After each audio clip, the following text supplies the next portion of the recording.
Hello, everyone, and welcome to the book reading of the first in a series of books I have written, children's books I have written. The name of the series is The Bombastic Tales of Babatunde the Babalawo, and this is the first in the series. It's titled Usurper. Now, this series of books is written about a medicine man, which is usually called Babalawo in Yoruba language, and it is a tells about the adventures of the man and his beloved son Shina. It's a witty collection of books, witty and filled with humor. That was really important to me. I wrote this book because I found it really difficult to be able to get, good African, Nigerian storybooks for my children when they were younger. I had to resort to a lot of Western, European, and American storybooks. Most of the time, Nigerian, not to say that there are no good Nigerian storybooks, but they are few and far between.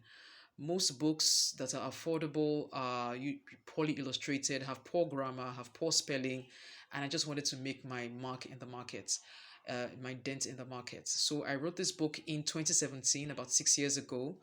Um, but I couldn't publish because number one, I couldn't get a good book deal, and number two, I couldn't get an illustrator who would be able to really capture my imagination. And basically, the really good ones were I couldn't afford them.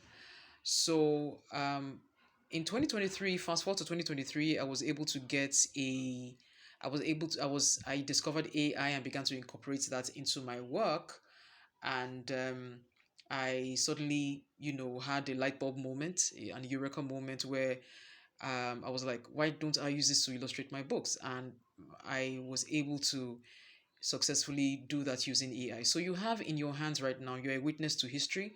This will be Nigeria's first children's book illustrated using AI. I wrote the book myself, but I illustrated using AI. And this is my first reading. I will be reading the first two chapters of the book.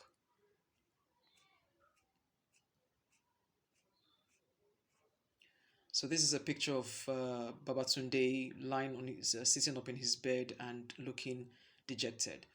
Chapter 1, Hunger. Babatunde couldn't decide which was more annoying. The rumbling sounds from his empty belly or the whining of mosquitoes in his ear, trying to take a sip of the little blood he had left, or so he thought. This was the third night in a row he had gone to bed hungry, while his three wives managed to rustle up a watery concoction of okra soup and cassava meal, which is lafun in Yoruba, for his 20 children.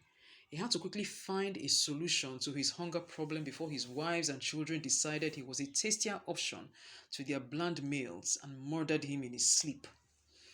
Business had been bad in the past couple of months since that swanky Pentecostal evangelist came into town with his power must change hand crusades.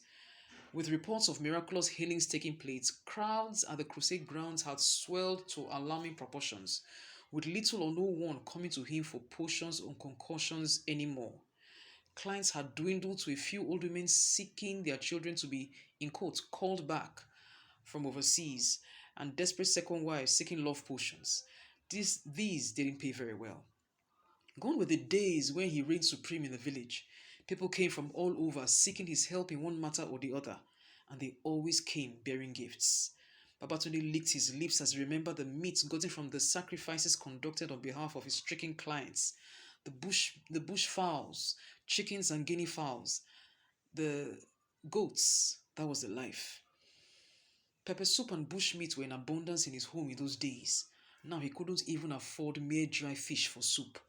The villagers had found Jesus, and Jesus had left him to starve. He had to do something quick. He had to do something and do it quick before he became suya, which is highly seasoned and barbecued meat for his household. Chapter 2. This is a picture of Babatunde and his wife Simi. Desperate measures. Babatunde woke up from an uneasy sleep to find his first wife glaring at him. Kilode? which means what is it in Yoruba? He growled as he growled as he tried to rub sl- and he growled as he tried to rub sleep from his eyes.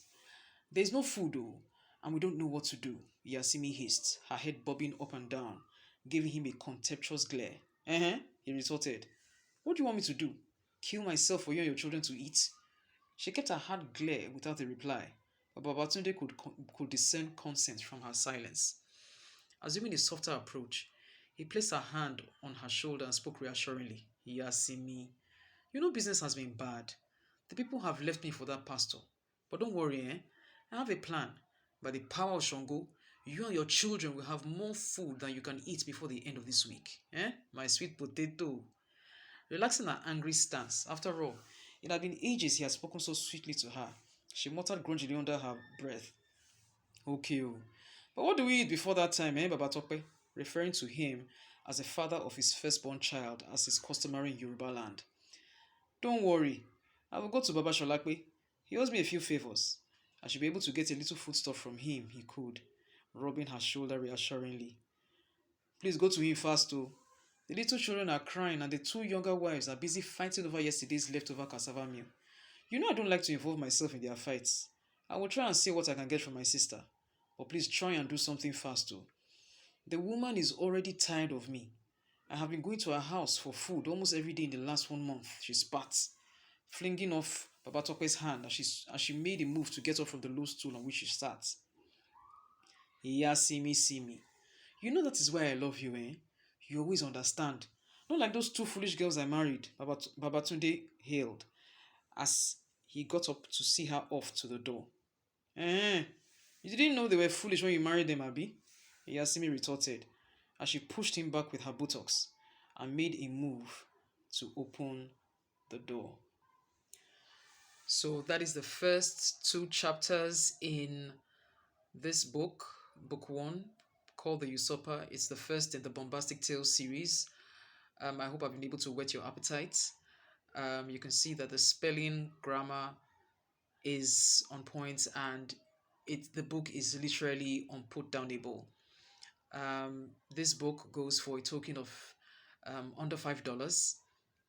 It's just 3,500 naira for today, which is less than half the price of a standard children's book on Amazon. A standard children's book on Amazon goes for $9.99, or let's say approximately about $10. So I made this as affordable as possible for my Nigerian brothers and sisters.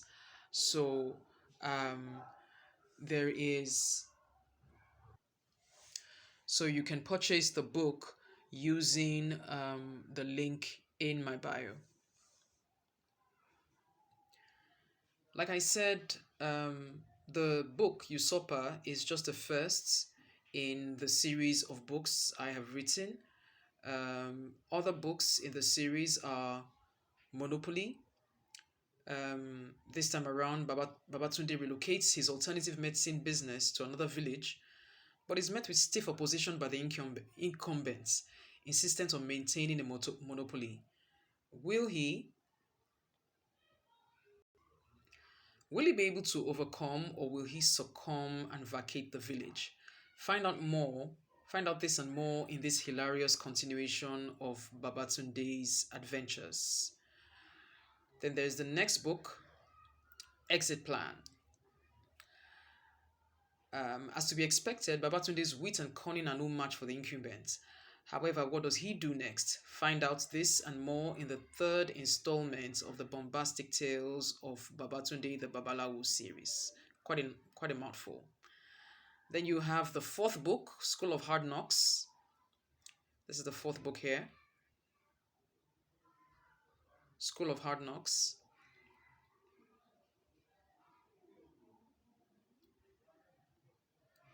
After several years of trying to eke out a living as a medicine man, luck shines on Babatunde's beloved son Shina, who attracts the attention of an NGO with his intelligence and charm and is able to gain a scholarship to university level in the city. Find out how Shina is able to cope in a world far removed from his, and if his father is able to survive without his son's reassuring presence in the fourth installment of the Bombastic Tales series. And then in the last installment, Homecoming, After 10 years of rigorous Western education, Shino arrives in his father's village to start his practice. Is he able to cope without the comforts of modern living? Or does this force him to consider a career in politics in order to demand a better standard of living for his people? Find out this and more in this riveting final installment in the Babatunde series. So grab a copy today. Thank you so much. Thank you so much for your continued support and God bless you.